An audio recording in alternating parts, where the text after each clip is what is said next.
దాదాపు 1:15 ఆవిడ గడగడ చదివేశారు బడ్జెట్. చాలా ప్రోగ్రెసివ్ బడ్జెట్ అని ప్రధానమంత్రి మోదీ గారు ప్రస్తావించారు. తెలుగుదేశం ఎంపీలు కూడా డబుల్ ఇంజన్ సర్కార్ ఏంటో ఈ బడ్జెట్లో కనిపించిందని వాళ్ళు కూడా ప్రస్తుతించారు. సరే, 4-5 కొత్త అంశాలు ఉన్నాయి.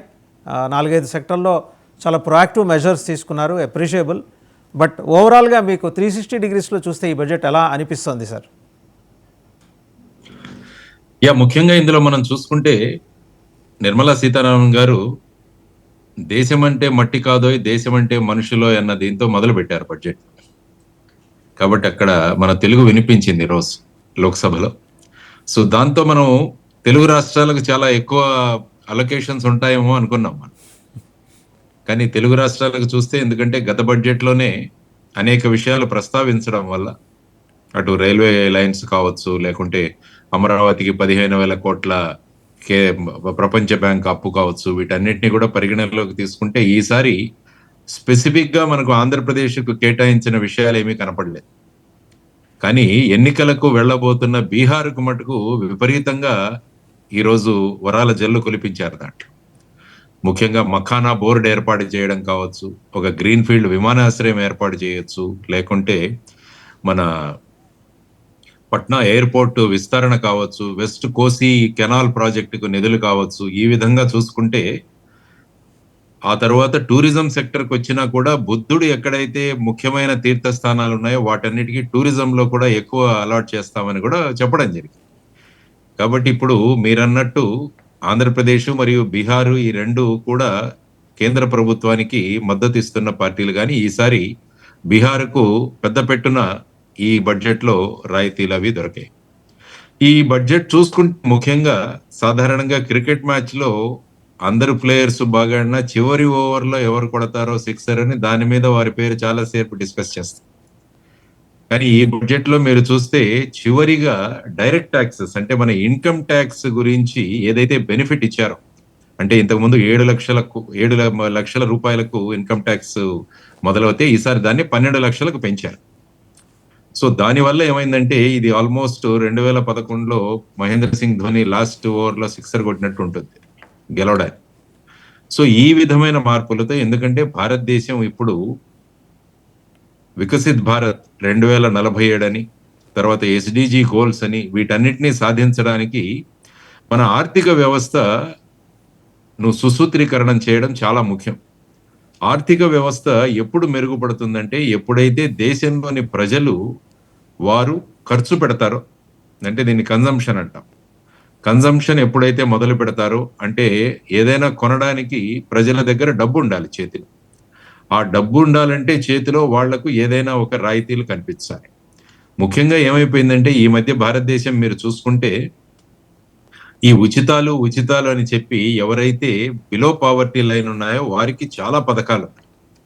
దీంతో మధ్యతరగతి వర్గం ఏదైతే ఉందో చాలా నిరాశ్రయకు వాళ్ళు గురి అయ్యారు. వాళ్ళందరూ కూడా నిరాశకు గురి అయ్యారు. దాంతో ఈసారి పెద్ద పెట్టున మధ్యతరగతికి రిలీఫ్ కలిగించాలన్న ఉద్దేశంతో దీన్ని 12 లక్షల వరకు ఈ ట్యాక్స్ ఎగ్జంప్షన్ ను ఇవ్వడం జరిగింది. దానితో వీళ్ళ అంచనా ఏంటంటే సుమారుగా 1,00,000 కోట్ల రూపాయలు మార్కెట్లోకి వస్తుంది. అంటే ప్రజలు ఈ ఏదైతే 1,00,000 కోట్ల రూపాయలు సేవ్ అవుతుందో ఈ ఇన్కమ్ ట్యాక్స్ ఎగ్జంప్షన్ వల్ల, దాన్ని ప్రజలు మార్కెట్లోకి పెడతారు. అంటే కొంటారు, లేకుంటే గోల్డ్ కొంటారు, లేకుంటే ఏదైనా వస్తువులు FMCG ప్రోడక్ట్స్ కొంటారు. వీటి వల్ల ఏంటంటే డిమాండ్ పెరుగుతుంది. డిమాండ్ పెరిగినప్పుడు ఎక్కువ కంపెనీలు వస్తాయి. కంపెనీలు వచ్చినప్పుడు ఉద్యోగాలు పెరుగుతాయి. ఉద్యోగాలు పెరిగితే మళ్ళా ప్రజలకు చేతిలో డబ్బు వస్తుంది. వాళ్ళు మళ్ళా దీన్ని వినియోగిస్తారు. సార్, అంటే ఇక్కడ ఒక చిన్న కాంట్రడిక్షన్ కనిపిస్తుంది సార్. 12 లక్షల రూపాయలు ట్యాక్స్ మినహాయింపు అంటూనే మళ్ళీ ఒక టేబుల్ ఇచ్చారు.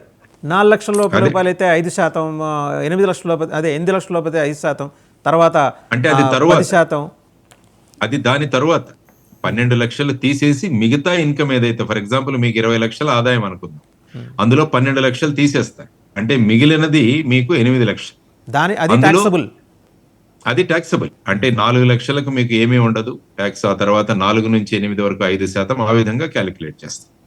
సో ఈ విధంగా మీరు చూసుకుంటూ వస్తే దీన్ని వర్చువస్ సర్కిల్ ఆఫ్ ఎకానమీ అంటాం మనం ఇప్పుడు. అంటే ప్రజలు ఖర్చు పెట్టడం మొదలవుతే ఏమవుతుందంటే దానివల్ల డిమాండ్ పెరిగితే ఉద్యోగాలు పెరగడం, ఉద్యోగాలు పెరిగితే మళ్ళా చేతిలో డబ్బులు రావడం, మళ్ళా ఈ డబ్బులు మార్కెట్లో పెట్టడం. సో ఈ విధమైన స్టిములస్ ఇవ్వడానికి ఈ విధమైన ఒక అలొకేషన్ చేయడం జరిగింది అని అందరూ మాట్లాడుకుంటున్నారు. కానీ ఇందులో క్యాపిటల్ గెయిన్స్ వల్ల ఏదైతే మీకు ఆదాయం వస్తుందో దాన్ని ఇందులో నుంచి ఇంక్లూడ్ చేయడం, దీని నుంచి బయటికి తీసేశారు. ఎందుకంటే ఈ మధ్య చాలా మంది షేర్స్ లోను, తర్వాత మ్యూచువల్ ఫండ్స్ లోను ఇన్వెస్ట్ చేస్తున్నారు. దాని ద్వారా వచ్చే ఆదాయం ఏదైతే ఉంటుందో దానికి ఈ 12 లక్షల ఈ సౌలత్ ఏదైతే ఉందో దాన్ని కల్పించలేదు. ఇదొక విషయం మనం పక్కన పెడితే, సాధారణంగా నాకు చాలా ఆనందమైంది ఏంటంటే ఈ మొత్తం బడ్జెట్ వ్యవసాయంతో మొదలైంది. ఎందుకంటే ఒక రైతుగా నేను ఈరోజు మాట్లాడతాను. ఎందుకంటే ఇప్పటికైనా ప్రభుత్వాలకు తెలిసి వచ్చింది మన భారతదేశానికి వ్యవసాయం చాలా ముఖ్యం, రైతు చాలా ముఖ్యం అని. అందువల్ల వారి బడ్జెట్ ప్రస్తావన ఏదైతే చేశారో వాటిలో మొదటే వ్యవసాయం, ఈ డ్రైవింగ్ ఆఫ్ ది ఎకానమీలో 4 ఇంజన్స్ పేర్కొన్నారు. అందులో మొదటిది అగ్రికల్చరల్. వీరు ముఖ్యంగా ఏంటంటే ధనధాన్య కృషి యోజన అని చెప్పేసి సుమారుగా 100 జిల్లాలలో ఆధునిక వ్యవసాయ పద్ధతులు అవలంబిస్తూ, అంటే గోడౌన్లు కానీ, ఇరిగేషన్లు కానీ, కోల్డ్ స్టోరేజ్ కానీ, క్రెడిట్ కానీ, ఇలాంటివన్నీ మనకు పొందుపరుస్తూ సుమారుగా 1.7 crore 1,70,000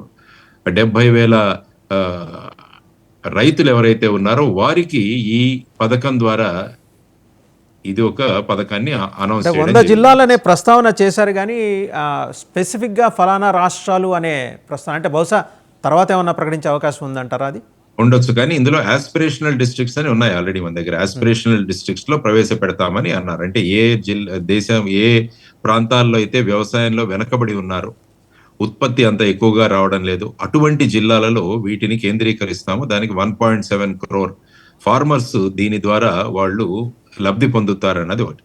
నెక్స్ట్ ఒకటి ఏంటంటే పల్సస్ మిషన్ అన్నది ఒకటి ఏర్పాటు చేశారు. ఎందుకంటే ఇంతకుముందు ఆయిల్ సీడ్స్ మిషన్ అని కూడా ఒకటి ఏర్పాటు చేశాము. దాని వల్ల ఏంటంటే విస్తృతంగా ఆయిల్ సీడ్స్ అన్నవి మన దేశంలో డెవలప్ అయ్యాయి. ఇప్పుడు ఆంధ్రప్రదేశ్ లో ముఖ్యంగా చూస్తే ఎక్కడికి వెళ్ళినా కూడా మీరు పామాయిల్ ప్లాంటేషన్ ఎక్కువయ్యాయి. పామాయిల్ ప్లాంటేషన్ ఎక్కువగా అవడం వల్ల ఆయిల్ సీడ్స్ లో మనం ఆల్మోస్ట్ సెల్ఫ్ సఫిషియన్సీ తీసుకునే దిశగా మనం వెళ్తున్నాం. ఆ పాఠం ఏదైతే నేర్చుకున్నామో దానివల్ల ఈసారి ఈ 6 సంవత్సరాల పాటు పల్సెస్ మిషన్ అన్నది, ముఖ్యంగా కందిపప్పు, మసూరు, ఉడద్ వీట్ల ద్వారా మనం ఒక పల్సెస్ మిషన్ అన్నది ఏర్పాటు చేయడం అన్నది రెండవది.